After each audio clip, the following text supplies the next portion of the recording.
ამერიკა-ირანის კონფლიქტი განახლდა. ვაშინგტონმა თეირანის რამდენიმე ობიექტი დაბომბა. იერიში მიიტანეს 90 სამხედრო სამიზნეზე, მათ შორის ირანულ საჰაერო თავდაცვის სისტემებზე, სანაპირო სათვალთვალო პუნქტებზე, სამხედრო საწყობებსა და ლოგისტიკურ ინფრასტრუქტურაზე.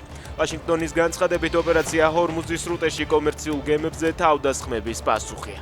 საპასუხოდ ირანმა ბაჰრეინსა და ქუვეითში ამერიკული ბაზები დაბომბა. 24 საათში მეორედ უკრაინამ ტაგანროგის ყურეში რუსულ ტანკერებს დაარტყა. დრონების თავდასხმამ ხანძარი გამოიწვია. როსტოვის ოლქის გუბერნატორი წერს, რომ ერთ-ერთ გემზე ცეცხლი ამ დრომდე გიზგიზებს. უკრაინელებმა გასულ ღამეს რუსეთის ქალაქ ტვერსა და მიხაილოვსკში ორი ნავთობსაცავიც დაბომბეს. ორივე ობიექტზე ხანძარი გაჩნდა. ნიკო კვარაცხელიას შეკვეთით მკვლელობის ორგანიზებაში ბრალდებულ ძმებ კაკულიებს ფსიქიატრიულ-ფსიქოლოგიური ექსპერტიზა დაენიშნათ. ინფორმაციას ინტერპრეს ნიუსი ავრცელებს. ექსპერტიზა სამხარაულის ბიუროში ჩატარდება. ბრალდებულების ადვოკატი აცხადებს, რომ აღნიშნულ საქმეზე საგამოძიებო ვადა რამდენჯერმე გახანგრძლივდა.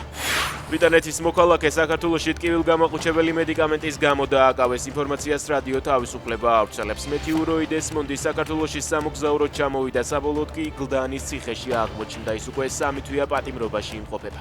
ბრიტანეთის მოქალაქე ომის ვეტერანია, მოგზაურთან ექიმის დანიშნულებით გამოწერილი პრეპარატები ჰქონდა.